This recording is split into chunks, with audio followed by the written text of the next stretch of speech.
"You're an embarrassment, Zara." The words landed in the middle of the most expensive restaurant in the city, and for a moment everything stopped, the soft jazz, the murmur of other conversations, even the careful breathing of the three couples seated at table 12 who had just witnessed something that couldn't be taken back. Nathan Patterson let the silence stretch the way a man does when he's used to filling rooms with his own voice and expects the room to be grateful for it. He sat at the head of the table in his perfectly pressed charcoal suit, his platinum blonde hair catching the light from the crystal chandelier above, like he'd arranged it that way on purpose. His jaw set with the particular tightness of someone who had decided long before this evening began exactly how it would end. He looked at his wife the way you look at something you've already decided to throw away, not with anger, but with something colder than that, something that had been building quietly for months, inside a man who had convinced himself that wanting more was the same as deserving more. Zara sat across from him in the black dress he had specifically requested she wear 3 days ago, with the modest pearl earrings and the low heels, everything chosen exactly as he had instructed and still somehow wrong. She felt the heat rise to her face, but it wasn't shame. She recognized that immediately. The way you recognize the difference between fire and the memory of fire. It was fury, white and clean and dangerous. The kind that comes not from being surprised, but from finally being forced to see something you had been looking away from for a very long time. Harold Ashton sat to Nathan's left, the kind of man whose presence in a room changes the quality of the air. Silver-haired, broad-shouldered, with the measured stillness of someone who had built something real and didn't need to announce it. His wife Patricia was beside him, her expression shifting into something careful and kind as her eyes moved to Zara. The other two couples at the table had gone very quiet, the way people do when they're witnessing something that makes them grateful they're not the ones at the center of it, though not quite grateful enough to intervene. Jerome. I think Zara started using the name she had called him in private for years, because Nathan was what his business card said, and Jerome was who he actually was, or who she had believed he was. Don't think he said, cutting her off with a laugh that was shaped like amusement, but made entirely of contempt. That's the problem, isn't it? You never think. He turned to the men across from him with the easy confidence of someone delivering a punchline he'd already rehearsed. Gentlemen, this is what happens when you marry beneath your station. My wife used to work at a community center. Can you imagine Harold Ashton's expression shifted almost imperceptibly, something tightening around his eyes? There's nothing wrong with public service, he said, his voice quiet but carrying the weight of a man who meant it. Nathan waved the comment away like smoke. She handed out assistance forms and helped people fill out paperwork. Meanwhile, I was building an investment firm from the ground up. He reached for his wine glass, the most expensive bottle on the menu, which he had ordered without consulting anyone, and took a long, satisfied sip. The point is, success requires sacrifice. Sometimes that means leaving dead weight behind. The table went so still that Zara could hear the jazz pianist 2 rooms away playing something slow and melancholy, completely indifferent to what was unfolding at table 12. She looked at her husband's face, searched it the way she had been searching it for months, without admitting to herself that she was searching, looking for some trace of the man who used to call her his brilliant queen, who used to brag about her work to anyone who would listen, who once drove 4 hours to attend a conference where she was presenting a paper on urban development funding structures because he said he wanted to see her in her element. That man was not sitting across from her tonight. Maybe she was beginning to understand he had never fully existed at all. Maybe she had built him out of the parts of Jerome that were easiest to love and called that the whole person. She reached for her water glass, and her hands were steady, which surprised her. Nathan stood abruptly, the legs of his chair scraping against the marble floor with a sound that cut through every conversation within earshot. He tossed his linen napkin onto his barely touched plate with the flourish of a man who had been waiting all evening for this exact gesture. "Gentlemen, I apologize for this evening," he said, and his voice had shifted into the professional register, smooth, regretful, the voice he used in boardrooms when delivering bad news he didn't actually feel bad about. My wife has a way of diminishing what should have been a celebration. I have an early morning tomorrow, so I'll have to say goodnight. Nathan, please sit down, Patricia, Ashton said softly, and there was something in her voice, not quite a plea, more like the patient firmness of a woman who had watched too many men perform for their peers at the expense of people sitting beside them. This isn't necessary. It absolutely is, he said, and now the smoothness cracked just slightly enough to show the real thing underneath. He checked his watch with a theatrical gesture that managed to insult every person sitting at the table simultaneously. The bill tonight is $5,000.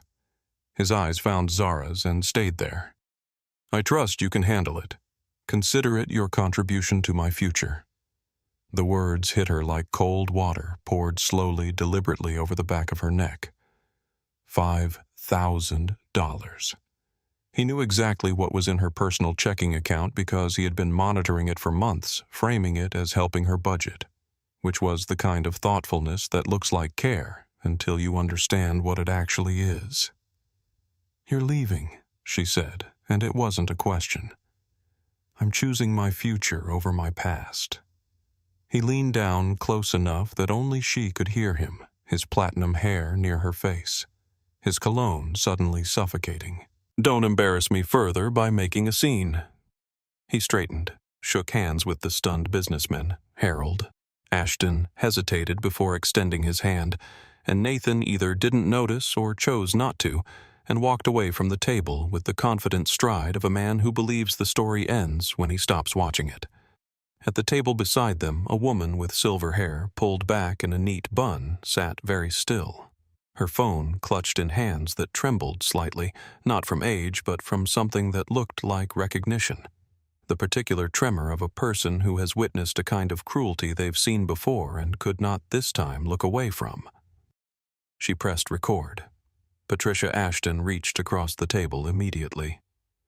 Honey, we can take care of the bill. You don't have to. Thank you, Zara said, and her voice came out steady, which still surprised her. That won't be necessary. She reached into her purse and took out her wallet, and then she held it in her hands for a moment and felt something shift inside her chest. Not a breaking, but a closing. A door swinging shut on a room she had been standing in for too long. She put the wallet back.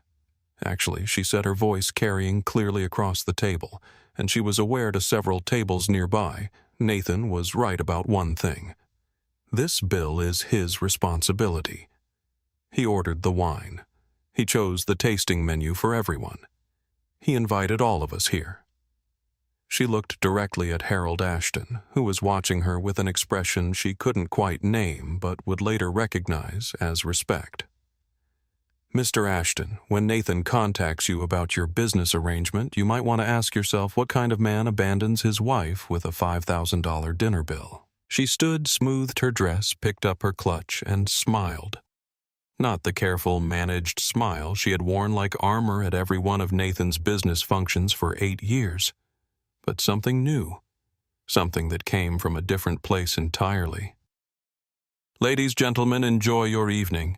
She walked out of Lou Bernardine with her head high and her spine straight, and the September air outside hit her face like the first breath after a long time underwater. The house felt larger than it ever had when Zara pushed open the front door at midnight, and not in a way that felt like freedom, not yet. It felt like a held breath, like a room waiting to exhale every familiar surface, somehow strange under the silence. She kicked her heels off in the entryway and left them exactly where they fell, which was something Nathan had never once allowed without comment, and the small rebellion gave her a flicker of something she didn't have a name for yet. She noticed the wrongness before she reached the bedroom, the way a drawer in the hallway chest was left slightly open, the faint evidence of someone moving through a space quickly with purpose. The bedroom confirmed it. Nathan's closet door stood a few inches ajar, and when she opened it fully, she found exactly what the ajar door had promised. Half his suits were gone. The row of expensive shoes thinned to gaps. The glass-topped case where he kept his watch collection, 8 watches, some worth more than most people's cars, was entirely empty, not even a smudge in the velvet. He hadn't left impulsively. He had packed while she was sitting across from him in the restaurant wearing the dress he had chosen, performing the role he had written for her. On his pillow sat a manila envelope with her name written across the front, in Nathan's precise, controlled handwriting, the handwriting of a man who believed that neatness was a form of superiority. Inside was a letter on his business letterhead addressed to her the way he would address a client he was dropping. Zara. It began and ended 3 paragraphs later after informing her she had 30 days to vacate with Sincerely Nathan. Sincerely. Behind the letter were bank statements, account after account, all bearing her name alone. Accounts she had held before they married, accounts she had nearly forgotten, showing months of systematic withdrawals, cash advances, transfers she hadn't authorized to numbers she didn't recognize. Her phone buzzed with a message from an unknown number. "Stop trying to log in. I changed the passwords. You'll get what you deserve in the divorce." He had been watching her, monitoring her, planning this for months, while she smiled at his dinners and pretended not to notice how his eyes followed his 25-year-old assistant Candace Rivera across every room they shared. Zara walked to his office. The spare key was where it always was, taped under the middle drawer, because Nathan was predictable in ways that mattered. At the back of his filing cabinet, behind a folder marked tax documents, she found one labeled CR Personal. She opened it, and the last piece of the picture fell into place. She sat in his leather chair for a long moment, surrounded by evidence of a betrayal so thoroughly planned it was almost impressive, and then she picked up her phone and called Rel Martinez. It was 2 a.m. She called anyway. Rel Martinez's downtown office at 7 a.m. looked exactly like what it was. The workspace of a woman who had never once allowed anyone to make her feel that she didn't belong somewhere, and sitting across the wide conference table from her best friend of 15 years, Zara felt the first small loosening of the knot that had been tightening in her chest since midnight. "Show me everything," Rele said, and her voice carried the particular quality it had always had in law school. Sharp focused the voice of someone who had already decided that the problem in front of her was solvable and was simply waiting for the facts to confirm it. Zara spread the documents across the table, the bank statements, the credit card bills, the folder of receipts and transfers from the CR Personal file, the printed email exchange between Nathan and Roberto Rivera, and the photos she had taken of his office on her phone before she left. She laid them out methodically in chronological order because she had spent the hours between 2 and 5 in the morning organizing them, needing to do something with her hands while her mind refused to stop working. Rel studied each page with the focus of a surgeon reading imaging results quickly, precisely, her dark eyes moving without hurry, but missing nothing. She didn't gasp, didn't shake her head dramatically, didn't offer premature comfort. She read. When she set the last page down, she looked up. "This is very bad," she said. "For him, not for you." Relief moved through Zara's chest like warm water. She had been afraid that somehow, in the strange, distorted logic that abusive situations create over time, she had been misreading the severity of it, that perhaps Nathan's lawyers would find a way to make it look like administrative confusion. Shared finances mismanaged, nothing criminal, nothing intentional. He accessed accounts that only bore your name.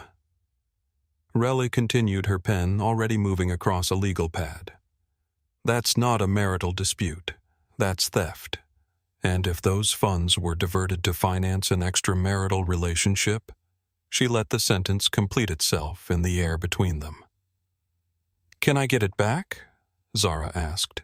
"The money." Rele looked at her over the top of her reading glasses with the expression of someone about to say something better than yes. "Tell me about your assets." "Everything. Don't protect his feelings. He's not in the room." For the next 40 minutes, Zara told the full story of her financial life. The $600,000 her grandmother had left her in a separate account that Nathan didn't know existed, the retirement fund from her previous employer, that she'd never touched, the small investment portfolio she'd built in the years before the marriage, back when she was still fully herself. She had never mentioned these to Nathan, not out of deception, but because he had never asked. He had assumed, as he assumed most things about her, rather than bothering to find out. Relly sat back in her chair and allowed herself a very small, very satisfied smile. He thinks he left you with nothing but debt and humiliation. He doesn't know you were holding cards the whole time. What do we do first? We freeze every joint account immediately today before he can touch another dollar. Then we let him make his next move, and he will make one, because men like Nathan always do something stupid when they realize the plan isn't going the way they drew it up. Relly set down her pen and looked at Zara directly the way she had been looking at her since 1997, when they were both graduate students pulling all-nighters in the same library. But before any of that, I need to ask you something. Go ahead. When did you stop being Zara Collins and start being Nathan Patterson's wife? The question hit her somewhere she hadn't been expecting, somewhere she had apparently been carefully not touching for years. I don't know, she said quietly. I do, Relly said. You graduated summa from Northwestern, top 5% of your class. You speak 3 languages. You managed a $2 million community development budget and published research in national journals that people still cite today. And somewhere in the last 8 years, you let a man convince you that the most interesting thing about you was who you'd married. She picked up her pen again. We're going to fix that. By 9 in the morning, Relly had a plan sketched across 4 pages of her legal pad divorce proceedings. Asset recovery documentation for the criminal complaint, and something Zara hadn't expected, a professional relaunch strategy. Urban Development Consulting, Relly said, drawing a box around the words like she was framing something important. Community planning, nonprofit management, grant coordination, all the things you were exceptional at before you became someone's accessory. Your network is still intact. You never burned those bridges, you just stopped crossing them. The idea moved through Zara with a warmth she hadn't felt in years. Something that felt dangerously close to excitement, which seemed almost inappropriate given the circumstances, but Relly had always said that forward motion was the best response to being knocked down, not because the pain wasn't real, but because the alternative was staying on the ground. They spent an hour going through names former professors from Northwestern who had moved into policy advising colleagues from the community center who had since built their own organizations. Researchers and planners she'd met at conferences back when she was still attending them, before Nathan had quietly, persistently suggested that those circles were beneath where their life was now that she was outgrowing those associations, that successful people moved upward, not backward. She had believed him. That was the thing she was still learning to sit with. Not that he had lied, but that she had chosen slowly and over time to believe the version of herself that his lies required. Outside Relly's office building, as they walked to the elevators, Zara became aware of a child sitting in the hallway on a plastic chair. A girl, perhaps 12 years old, with neat braids and a backpack in her lap, waiting with the patient stillness of a child, accustomed to accompanying her mother to places where adults handled complicated things. The girl's mother, a woman in a cleaning company uniform, was speaking quietly to the receptionist near the front desk. The girl looked up as Zara passed, and there was something observant and unhurried in her expression, the way children sometimes watch adults when they sense that something significant has just occurred, even if they don't have the vocabulary for what it is. As Zara pushed through the glass door into the morning air, she heard the girl say to her mother, in a voice that carried just far enough, "Maman." Why did she look like she was about to fall when she went in, but she looks like she's about to fly now? Zara didn't hear the question, but the mother turned to look through the glass at the woman walking down the steps toward the street and something in the mother's face went soft, and knowing the way people look when they recognize a feeling they've carried themselves. Zara stood on the sidewalk in the September morning, pulled out her phone, and dialed the number of a commercial real estate agent she'd worked with years ago, before the marriage had swallowed her professional ambitions whole. "I need to sublet a small office space," she said when he answered, her voice clear and direct in a way that surprised even her. "Something with good light. I'm starting a consulting practice." She hung up and stood still for a moment, watching the city move around her people with places to be, work to do, purposes that were entirely their own, and she felt for the first time in what she now understood had been a very long time, like she was one of them again. She had work to do. The text came that afternoon. "Have you taken care of the restaurant bill yet?" She deleted it without responding and kept reading the zoning amendment documents she had pulled up on her laptop research. For a Portland development project, she was already mentally designing the proposal for working from instincts she had apparently kept alive through sheer stubbornness, even while everything else was being quietly dismantled. 2 days later, Nathan appeared at the house. She saw him through the peephole platinum blonde hair perfect, despite the roses he was carrying, which he held with the studied casualness of a man who has practiced appearing spontaneous, and she recognized the particular quality of his expression through the fisheye lens, the rehearsed contrition, the arrangement of features she had once confused for sincerity. She continued reading her zoning documents. He stood on the porch for 11 minutes. She counted. Then he left. When he called that evening, she answered because she had decided on the drive home from Rel's office that there would be one conversation clean final, not for his benefit, but for hers, because she had spent too many years arranging herself around his comfort, and she wanted just once to say the things she had been not saying for years. "Zara, listen." "I'm listening," she said. "That's always been more your problem than mine." He launched into it, the pressure he'd been under. The mistakes made under stress, the possibility of counseling. The word borrowed used to describe what she had found documented in his own handwriting as theft. The word landed wrong, and she felt something shift in her chest. Not the old impulse to smooth things over, to make the tension smaller, to make herself smaller along with it, but the opposite. "Borrowed," she said, and the word came out with enough edge that he stopped mid-sentence. She didn't shout. She had never been a person who needed volume to make a point, and she wasn't going to start now. She spoke steadily with the particular calm of someone who has spent a sleepless night organizing their thoughts and no longer needs to be afraid of the person they're speaking to. She told him what she knew. The accounts, the transfers, the folder with Candace Rivera's name on it, the emails to Roberto Rivera asking permission to court his daughter after the divorce was finalized. She told him she knew the timeline that the first withdrawal from her personal accounts happened the same week Candace started working at his firm, which meant that every romantic gesture he had made toward that woman had been funded with money that belonged to Zara. He went very quiet. "I have an MBA from Northwestern," she said, not loudly, not as a performance, but as a simple statement of a fact she had been allowing him to treat as irrelevant for years. "I managed multi-million-dollar budgets. I speak 3 languages, and I've published research that other people have built careers on. The only thing I still don't understand is how I spent 8 years letting you convince me I was less than I am. Zara, be reasonable. I am being extremely reasonable. Here is what happens now. You communicate with me only through our attorneys. You do not come to this house. You do not call this number." She paused for one beat. "And you discover that the woman you thought was too weak to survive without you is strong enough to make sure everyone in this city knows exactly who you are." She ended the call and turned the phone face down on the table.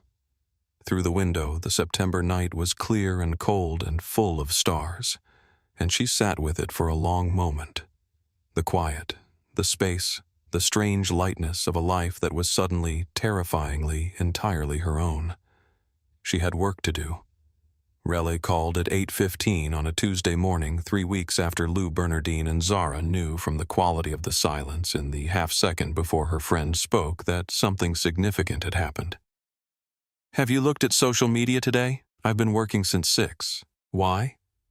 "Someone filmed Nathan's performance at the restaurant," Rel said, and her voice had the particular quality of someone trying very hard not to sound as excited as they are.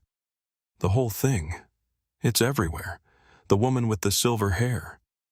Zara had thought about her once or twice in the weeks since that night, the way her hands had trembled, the way she had seemed to recognize something in what she was watching, the specific quality of her attention.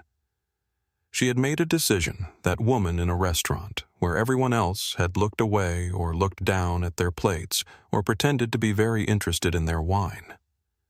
Rello sent the link and Zara watched it at her desk with the door closed, and the experience was genuinely strange watching yourself from outside, seeing the woman in the black dress from someone else's angle. Nathan's voice came through the phone speaker with a clarity that the original moment had somehow muffled with shock, every word, every pause. The precise moment he tossed his napkin down the angle of his jaw when he announced the $5,000 bill. The way he leaned down to whisper something to Zara before straightening and shaking hands with men who no longer knew what to do with their faces. But the camera had caught something else. Something Zara hadn't known was visible from the outside. It had caught her stillness, the steadiness of her hands, the moment she put the wallet back, the way she stood up slowly like someone who had made a decision that had nothing to do with performance, and spoke clearly and directly to Harold Ashton, before walking out of the frame with a posture that said without a single unnecessary word that she knew exactly who she was. The hashtag $5,000 disgrace had been trending since Sunday night. A second one, hashtag Who is Zara Collins, was climbing alongside it, fed by people who had watched the video and wanted to know more about the woman who had walked out of that restaurant without flinching. The comment section was a portrait of public opinion in full motion. People who had immediately identified Nathan pulled his LinkedIn profile, found his business address, posted photos of his office building alongside screenshots of the video. 3 of his prospective partners had already posted publicly that they would not be moving forward with planned meetings. Lou Bernardine had sent a collection notice to his office, the $5,000 bill, still unpaid, now a matter of public record. Zara's phone had been ringing since before Rel called. She started returning calls. Harold Ashton's call came at 10:15, and it began with an apology she hadn't expected. "Miss Collins," he said. And the shift from the way Nathan had always introduced her, my wife Zara, to the formal recognition of her own name felt like something important happening. "I want to be upfront about something that has been bothering me since I looked into your background after that evening." He paused, and she waited. 3 years ago, I used a research paper on municipal housing fund allocation in a policy proposal that my firm submitted to the city council. It was cited extensively. It formed the backbone of our community partnership framework. The author was listed as Z. Collins. Another pause. "I had no idea that was you." Nathan never mentioned it. Not once. The silence that followed carried more weight than anything Harold Ashton might have said to fill it. Nathan had known. She had published that paper 2 years into their marriage, had been genuinely proud of it, had mentioned it to him more than once. He had called it hobby writing. He had mentioned it at parties occasionally in passing as an amusing detail about his wife's little side interests, never as an achievement, never as a credential, never as the serious professional work it was. And all along the paper had been sitting in the reference libraries of the very firms he was trying to court, cited by the very people he wanted to impress, authored by the woman he was calling a disgrace at dinner. "I'd like to offer you a consulting contract for our East Portland mixed-use development," Harold said. "We need someone who understands community partnership from the inside. I've done enough research in the last 2 weeks to know that person is you. And I want to be clear that this has nothing to do with what happened at the restaurant. This is about your work." By noon, Patricia Ashton had sent a personal email, warm direct 3 paragraphs describing 35 years of marriage and saying she had never seen anyone absorb cruelty with the particular grace Zara had shown. Attached was a list of 6 organizations Patricia was involved with that were actively searching for consultants. "Your reputation precedes you," the email said. It always did. Some of us just weren't paying close enough attention.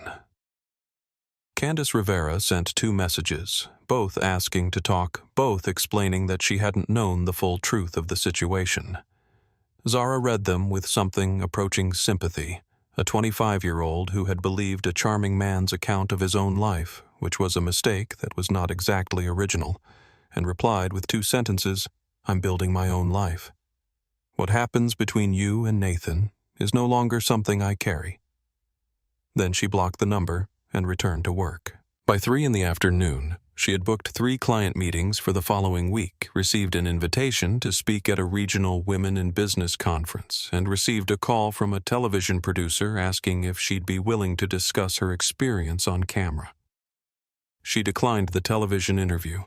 She wasn't a story to be consumed. She was a professional with a practice to build. She turned her phone face up on her desk and let it ring. He arrived 3 weeks after the video unannounced, and Zara looked up from her desk to find a man whose presence filled the doorway of her small, light-filled office suite. The way powerful men always fill doorways not with physical size alone, but with the accumulated weight of decades of being listened to. Roberto Rivera was tall, impeccably dressed, silver-haired at the temples, and wearing an expression she had not expected to see on his face. He was sorry. "Please sit down," she said, because her mother had taught her that grace costs nothing, and sometimes it costs everything not to have it. He sat. He placed a folder on the desk between them without speaking, and she opened it and understood immediately what she was looking at. A complete financial trail meticulously organized, documenting every dollar Nathan had transferred from her accounts into Candace Rivera's life.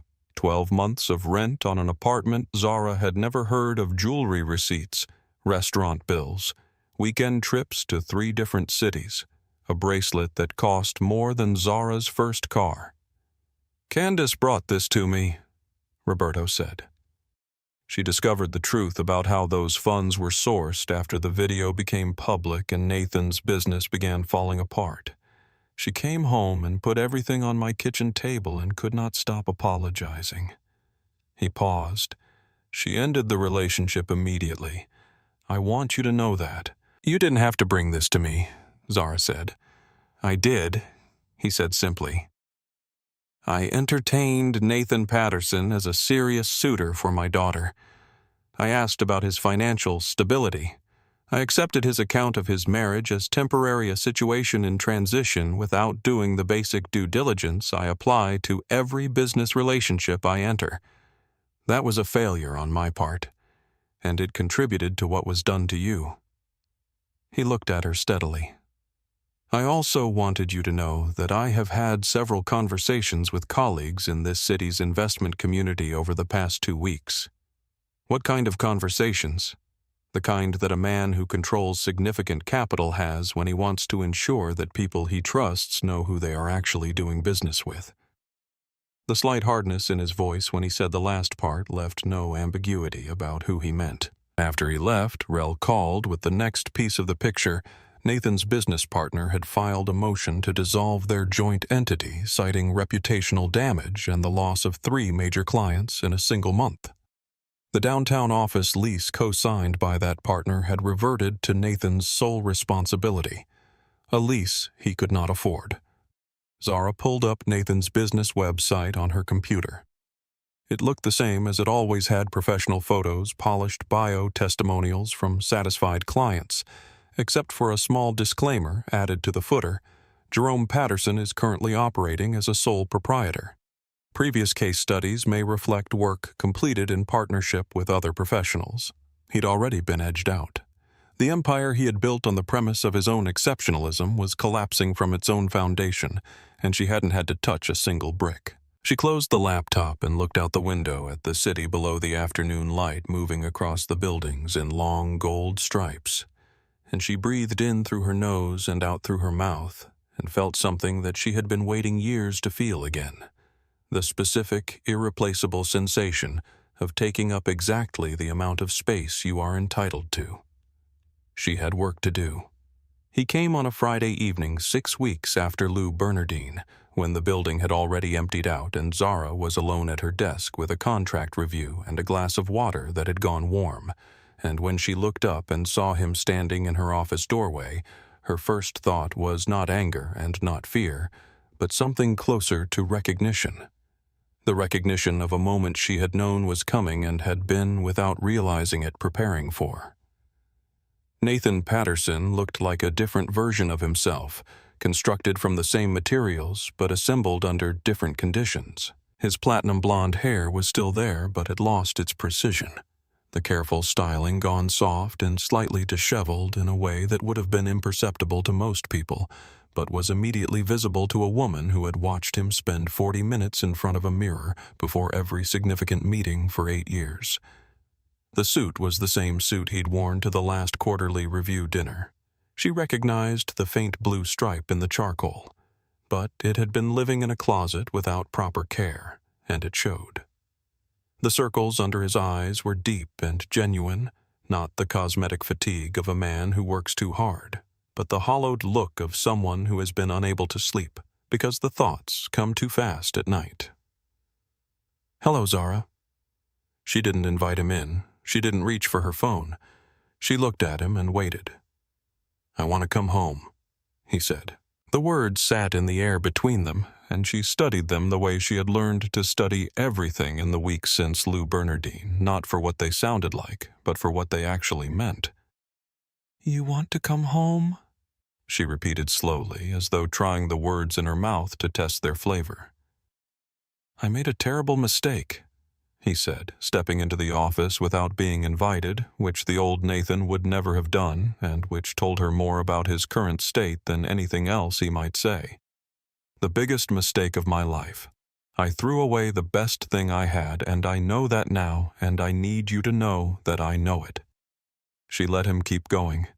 She had learned somewhere in the long nights since his departure that certain men need to exhaust themselves before they can hear anything that doesn't come from inside their own heads, and she was no longer interested in cutting Nathan short. She was interested in hearing the whole thing because she wanted to know, needed to know for reasons that had more to do with her own understanding than with anything he could offer her, whether there was anything real underneath all of it. He talked for 11 minutes. She clocked it on the clock on her wall. He said the words counseling and start over, and I didn't mean it, and we can fix this, and once, incredibly, the word borrowed again in relation to the money which she let pass without interrupting. When he was finished, she stood up and walked to the window. "You know what I've realized, Nathan?" she said, looking out at the city rather than at him. "I don't think you were angry that night at Lou Bernardine. I think it was the first honest thing you'd said to me in years." She turned around. "You told me I was holding you back. You told me success required leaving dead weight behind. And you meant every word of it, not in the heat of the moment, but as a considered position that you had arrived at over months of planning." She watched his face. "The first withdrawal from my personal account happened on October 14th. The emails to Roberto Rivera about Candace were sent in August. You booked a weekend trip to Seattle with her in September, 2 weeks before Lou Bernardine." She paused. "That dinner wasn't a loss of control. It was the last scene of a play you'd been writing for a year." Nathan's mouth opened, and then it closed. He said after a long moment, "I felt trapped." "Tell me," she said. He was still talking something about ambition, about wanting to build something that mattered, about feeling suffocated by what he called her contentment with smallness, when Zara became aware that they were not alone. The door was open, as it always was when she was working late in an otherwise empty building, and in the gap of the door frame stood a girl of about 12 with neat braids and a Navy school uniform and a backpack hanging off one shoulder. watching the two adults in the office with the particular attention of a child who has walked into the middle of something she doesn't fully understand, but knows is important.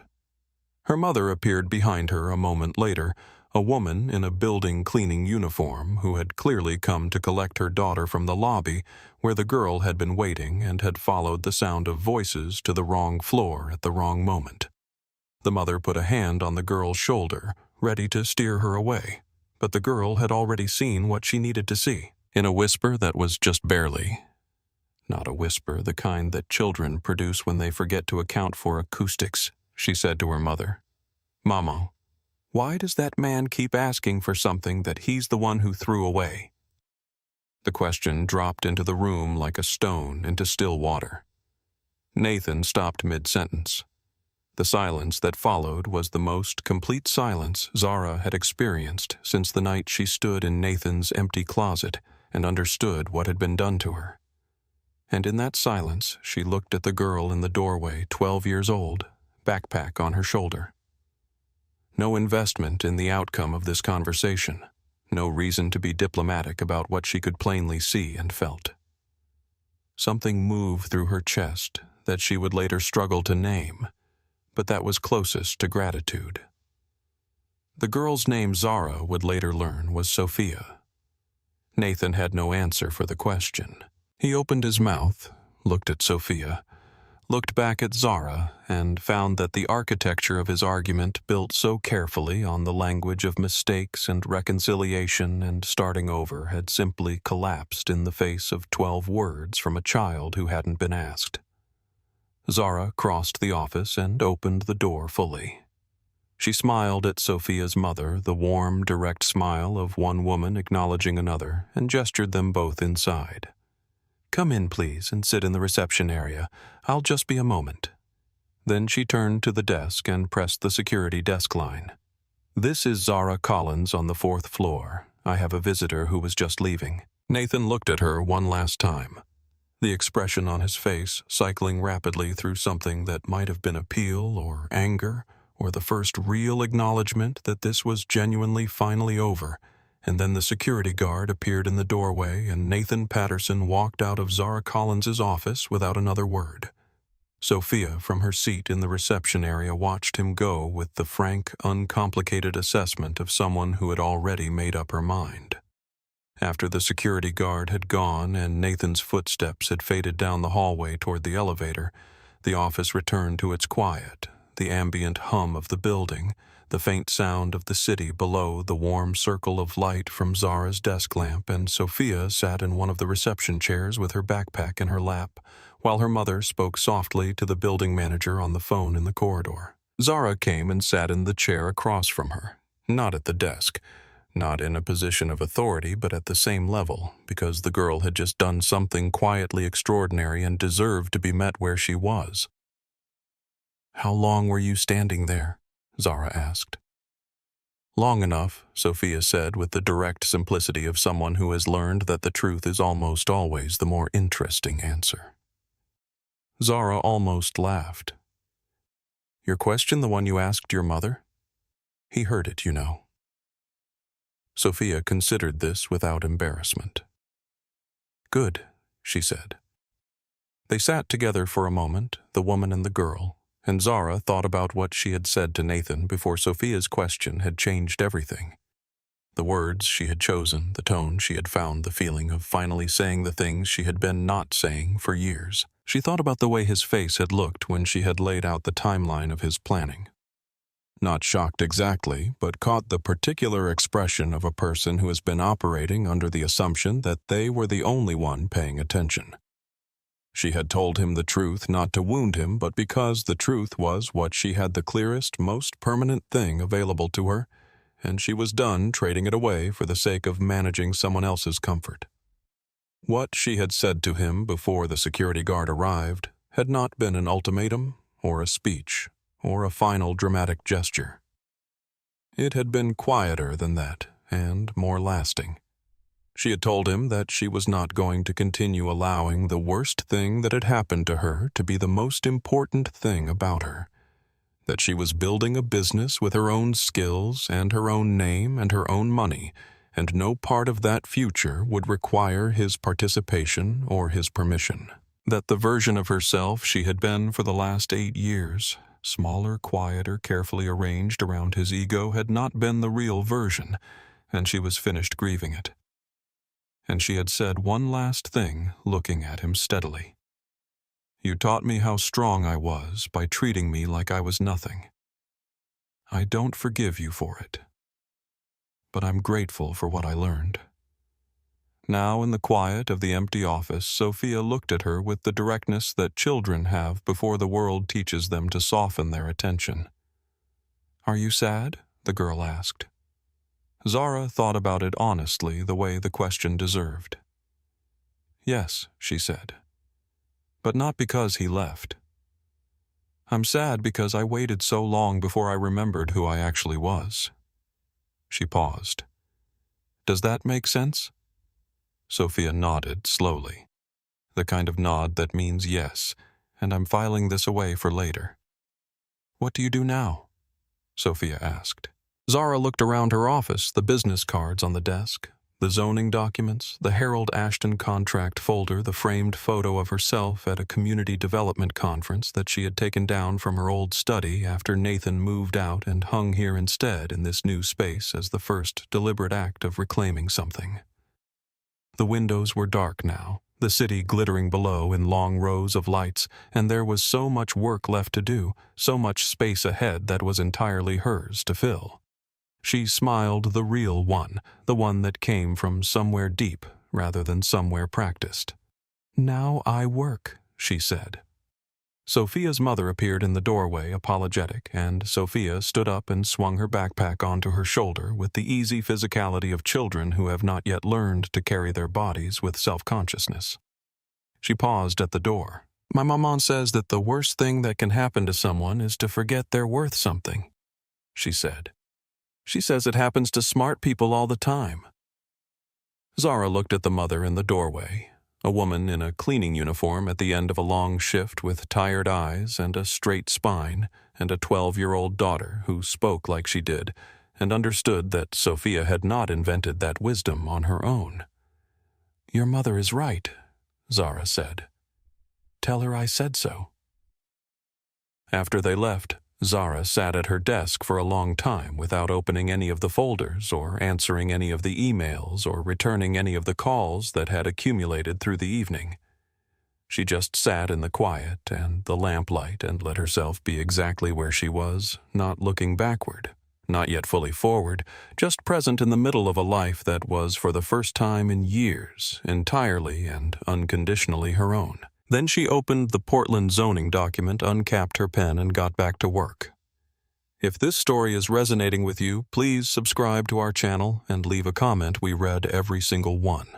6 months after the night at Lou Bernardine, the office of Collins Community Development occupied a bright corner suite on the 4th floor of a building Zara had signed a lease on herself with her own credit under her own name without asking anyone's permission or adjusting the decision to fit someone else's idea of appropriate ambition. 8 people worked there now. Urban planners, grant writers, a community liaison coordinator who had reached out after reading about Zara's work in a nonprofit newsletter. And the walls held exactly 3 framed items: her Northwestern MBA, the cover page of the Journal of Urban Development issue that had published her housing allocation research, and a photo of her team at the groundbreaking ceremony for the East Portland mixed-use project, everyone's faces turned toward the camera with the specific happiness of people doing work they believe in.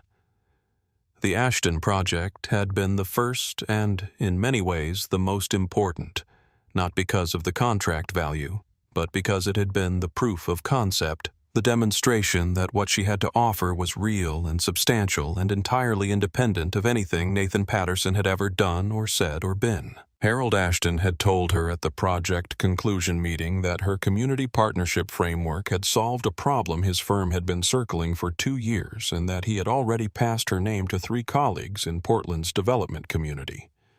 Those 3 referrals had produced 4 contracts. Those 4 contracts had produced 6 more. The book Reclaiming Your Worth, A Guide to Financial and Emotional Recovery After Abuse, was with her editor 3 weeks from publication, and the advance had been enough to hire her third full-time employee. Letters had been arriving for weeks, forwarded through her publisher from women who had read articles about her and wanted her to know that they existed, that they were sitting in houses that had been quietly dismantled around them, and needed to know that the woman who had walked out of Lou Bernardine with her head high and built something from the rubble was real. She read every letter. Nathan, according to Rayleigh's periodic updates, was 3 months into a bankruptcy proceeding that had consumed his downtown office lease, his investment accounts, and what remained of his professional reputation. The IRS audit of his business expenses, triggered by questions that arose from the divorce discovery process, was ongoing. He was living in a studio apartment on the east side of the city and working on commission selling commercial insurance. Candace Rivera had moved back to Seattle. Roberto Rivera had declined all contact. Zara received this information and noticed each time that she felt nothing. No satisfaction, no sorrow, no residual pull of the 8 years she had invested in a version of this man that had never been fully real.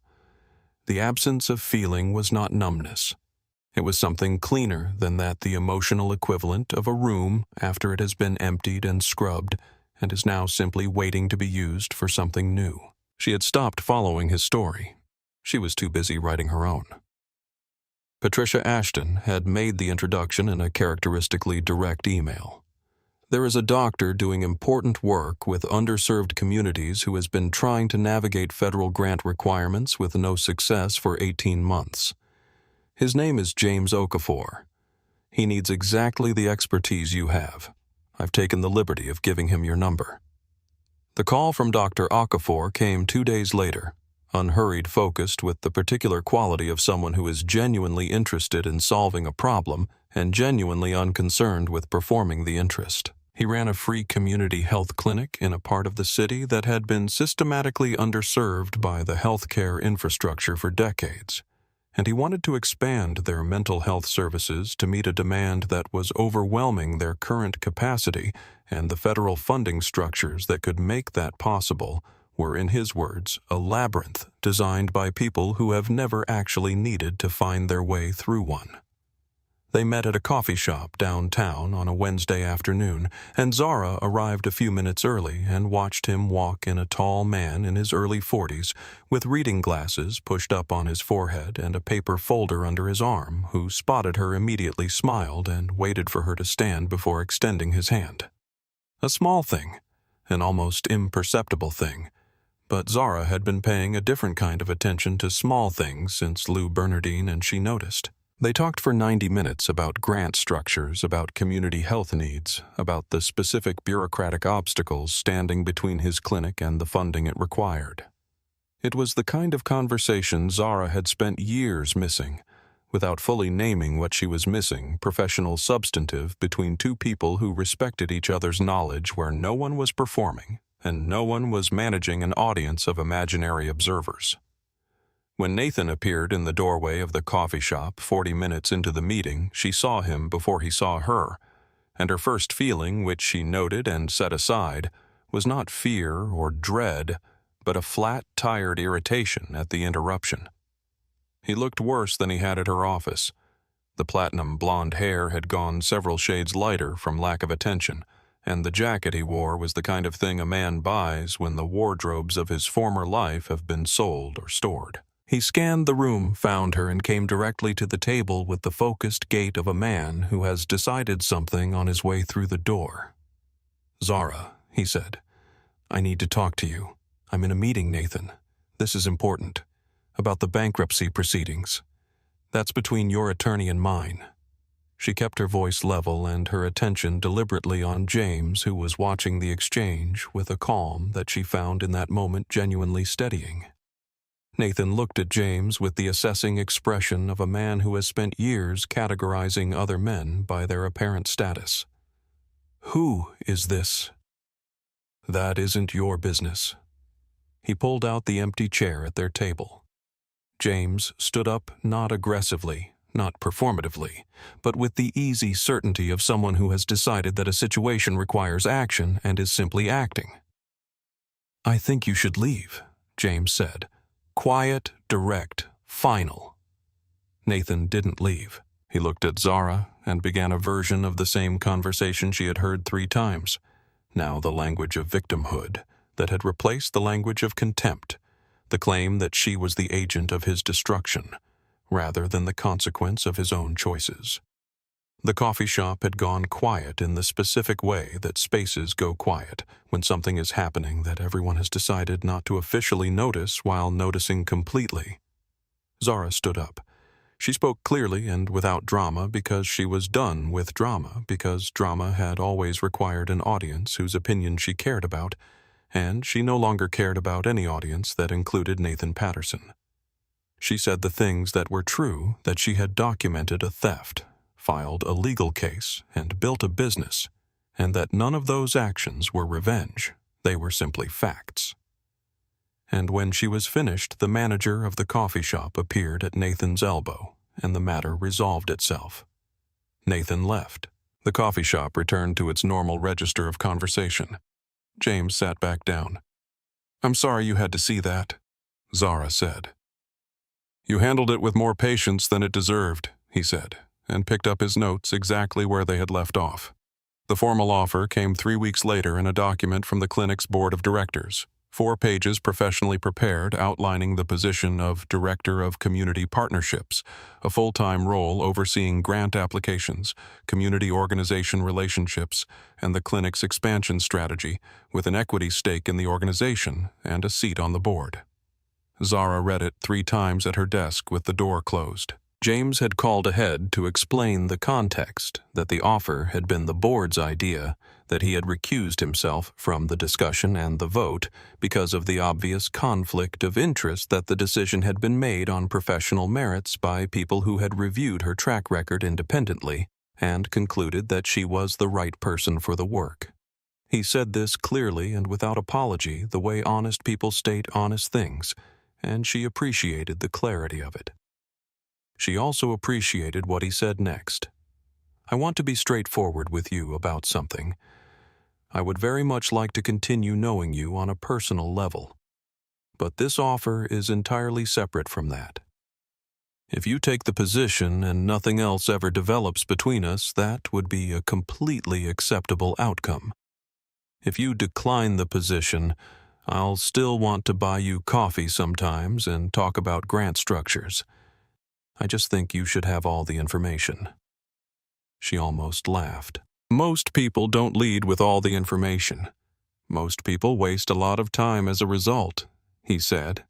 She asked for 2 weeks to decide, which he granted without pressure, which itself told her something important.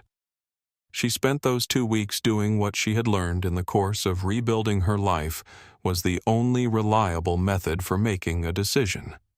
She paid attention to what she actually felt rather than what she was supposed to feel. She had spent 8 years making decisions based on what would accommodate Nathan, what would make him proud, what would keep the peace, what would fit the version of her that he had decided was appropriate. And she was still in small ways.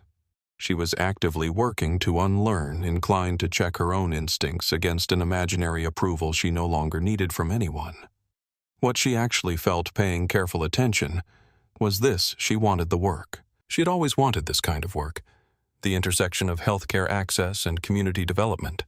The complicated, beautiful problem of helping people navigate a system that was not designed with them in mind. She had wanted it before she met Nathan, and had set it aside gradually and without noticing as his priorities had colonized hers. She also, in the spirit of having all the information, felt something warm and careful and still largely undiscovered when James Okafor called to check in on the decision timeline, and she noticed that she had already been looking at her phone to see if he'd called. She called Raleigh on a Thursday evening from her balcony. "He offered me a job," she said. The doctor. And I want to take it.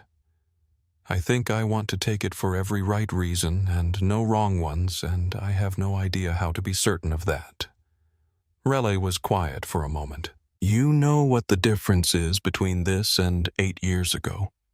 8 years ago, you wanted Nathan to want you. Now you're asking whether you want something. That's the whole difference. That's everything. Zara stood on her balcony in the November air, the city laid out below her in all its ordinary magnificence, lit windows and wet streets, and the faint sound of traffic 11 stories down, and she felt the particular quality of a life that had been cleared out and was now carefully and deliberately being filled again with things she had actually chosen. The next morning she called James and accepted the position. He said excellent in the way people say a word when they mean considerably more than the word. She smiled at her phone and went back to work. The auditorium held 500 people and every seat was full. Zara stood in the wings of the Pacific Northwest Women in Business Conference stage and listened to the applause following the introduction and did not feel nervous, which surprised her because she had been nervous the first time she gave a speech at a professional conference. She had been 29, presenting her housing allocation research to a room of 40 urban planners, and her hands had shaken visibly on the podium. She remembered Nathan telling her afterward that it was fine that nobody had noticed in the particular tone of someone who had noticed and was choosing to be generous about it. She did not feel nervous now because she was not performing.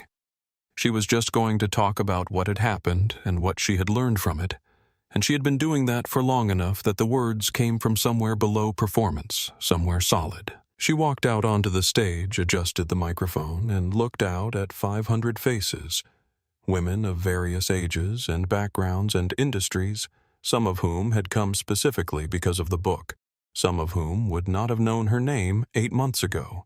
And she opened with the words Nathan had said to her at Lou Bernardine spoken clearly into the microphone. The way you can repeat a thing that once had power over you, once it no longer does. You're an embarrassment. The room went very still. 18 months ago, she said, a man said those words to me in a restaurant full of people, left me with a $5,000 bill, and walked out of my life convinced that he had left me with nothing. She paused. He was wrong. He left me with myself. It just took me a little while to figure out what that was worth.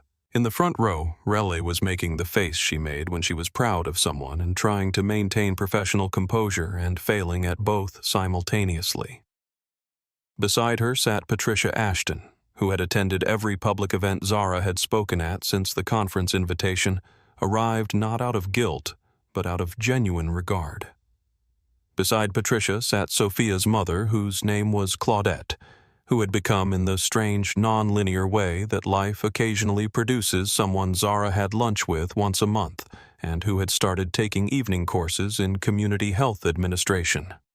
And beside Claudette sat Sophia, now 13, with a small notebook open on her knee and a pen moving across it as Zara spoke. After the speech during the reception, Sophia navigated through the crowd with the focused purposefulness of someone who knows where they're going and is not going to be deterred by adults standing in the way. She found Zara by the water table, held up the notebook, and Zara looked at what she had written. A single line in careful handwriting. Don't wait for someone to humiliate you before you remember who you are. Zara read it twice. Then she looked at Sophia, who was watching her with the patient expression of someone who has delivered a message and is waiting to see if it arrived properly. "Can I keep this?" Zara asked. Sophia turned to Claudette, who nodded. "You can," Sophia said. "But put Mama's name in the acknowledgments of your next book. She says the same thing to me every morning before school."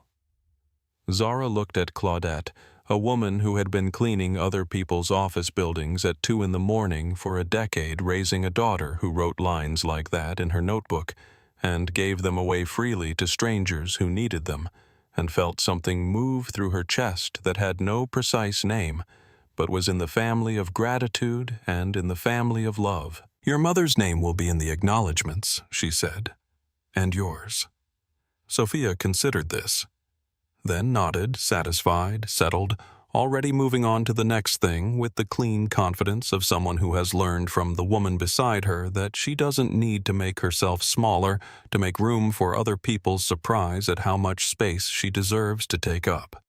In the Phoenix airport in the departure terminal for a connecting flight to a job interview in Denver, Nathan Patterson sat in a plastic chair with his phone in his hand and watched his ex-wife command 500 people on a live stream he had not meant to click on. He had seen the conference announcement on a professional networking feed listed under keynote speakers, and her name had been there, Zara Collins. Not Zara Patterson, Zara Collins. And he had told himself he was just going to watch a minute to see how she looked. He watched the whole thing. The woman on the stage was not the woman he had introduced at business dinners as my wife Zara, with the slight emphasis that indicated she was a supporting character in the story he was telling about himself. She was not the woman who had handed him his coffee in the morning and adjusted her schedule around his and attended his functions in the right dresses and smiled at the right moments and quietly, persistently over years made herself smaller and smaller until she occupied almost no space at all except as a reference point for his own size. The woman on the stage was somebody. She had always been somebody. He understood that now, with the particular clarity that arrives too late to be useful, the clarity of consequence of looking back from a position of loss and seeing the value of what you destroyed with the precision that was unavailable to you while you were destroying it. He turned off the phone when the speech ended. He looked out the airport window at the tarmac, at the planes moving in their slow, purposeful patterns, and he sat with the truth of the thing for a long time without trying to reframe it or redistribute the responsibility or locate the narrative that made him the more sympathetic figure. He was working on that, not working quickly, not working easily, but working, learning to hold the reality of what he had done without immediately reaching for a version of it that was easier to carry. He had a job interview in Denver with a mid-size financial consultancy that his cousin had arranged, and the salary was a fraction of what he had been billing 2 years ago, and the apartment he would be renting if he got the position was a studio in a neighborhood he would once have driven through without considering as a place where people lived. None of that was Zara's doing. He knew that. He was working on knowing it all the way down in the places where the knowing actually changes something. The boarding announcement came, and he stood and gathered his carry-on, a single bag which was everything he had brought with him, and walked toward the gate. At the newsstand beside the gate in the small rack of featured books near the register, a cover caught his eye. Clean design, a woman's silhouette. A title in bold type, Reclaiming Your Worth, by Zara Collins. He stood there for a moment, the boarding announcement repeating behind him, people moving around him in both directions. He didn't pick it up. He didn't need to read it to know what was inside. He had been living the other half of that story for a year and a half, and he understood with the particular exhausted clarity of someone who has watched the consequences of his choices fully arrive that everything she had written and said and built was the direct and proportional result of everything he had done. He walked past the newsstand and boarded his flight. He did not look back. Zara did not know about this moment. She would never know about it. It was entirely irrelevant to her life, which was, and this was the truest thing about the whole story, no longer about Nathan Patterson in any way at all. The email from Lou Bernardine arrived on a Tuesday morning, sent by the restaurant's general manager, and it was polite and slightly formal and unexpected in the best way. The restaurant, the manager wrote, had been receiving reservation requests for Table 12, specifically groups of women, mostly who had read about what happened there and wanted to sit at that particular table for reasons that were personal and varied, and almost always when they explained them a version of the same reason because the table had become, in the particular way that specific places sometimes do, a symbol of something. The manager wanted to know if Zara would be willing to be acknowledged in some way. A small plaque, a mention on the menu, whatever felt appropriate in honor of the fact that the restaurant's occupancy rate had increased significantly in the 18 months since the video, and that a meaningful portion of that increase could be traced directly to her. Zara read the email twice, smiled at the specificity of the irony. Nathan's attempt to humiliate her publicly had become, among other things, a significant revenue driver for the establishment where he had attempted to do it, and wrote back with a single request.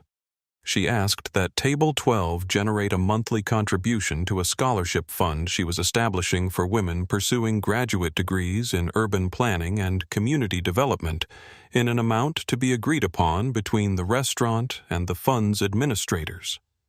No plaque, no name on the menu, just a table doing work. The manager agreed by return email within the hour. The $5,000 bill from that September evening still sat in Nathan's bankruptcy files, one line item among many, a debt that had outlasted the marriage and the relationship and the investment firm and the downtown office and most of what Nathan had built his identity around. It would probably never be paid, not in any financial sense, not in any form that would register as a transaction in a ledger somewhere. But Zara stood at the window of the community health clinic on a Thursday afternoon in late spring, watching through the glass as the construction crew put the finishing touches on the new wing, a mental health services expansion that would serve 3,000 additional patients a year, funded by a combination of federal grants she had written, private donations she had cultivated, and the equity she had built over 18 months of work that was entirely irreversibly hers. And she understood that the bill had been paid in every way that actually mattered. James appeared beside her, white coat, reading glasses, a patient file in his hand that he had clearly just put down to come stand next to her for a moment, which was something he did sometimes, and which she had stopped pretending she didn't look forward to. They stood together at the window without speaking for a little while, watching the construction and the city beyond it, and the late afternoon light moving across everything. And it was enough, simply the two of them standing in a place they had built together, doing work they believed in at the end of a day that had been full of difficult and important things. "The final inspection is next week," he said eventually. "I know," she said. "I have the paperwork." He smiled without looking at her, and she smiled at the window, and the city went on below them in all its complicated, ordinary, magnificent persistence. One night in September, a woman had walked out of the most expensive restaurant in the city, carrying nothing but her dignity and the slowly forming knowledge of who she actually was beneath 8 years of careful diminishment. She had left the bill on the table where it belonged with the man who had ordered the wine and chosen the menu, and arranged the evening as the final performance of a role she had not agreed to play. She had lost nothing that night that she needed. She had collected in the months that followed everything she had set down: her name, her work, her voice, her worth, the full and uncompromising knowledge that the most important thing a person can refuse to give away is the truth of who they are. The restaurant bill from Lou Bernardine was never paid in dollars. It was paid instead in the only currency that lasts. If this story moved you, we'd love to hear from you. Subscribe to our channel and drop a comment below, telling us where you're watching from. Share this with someone who needs to hear it, and we'll see you in the next story.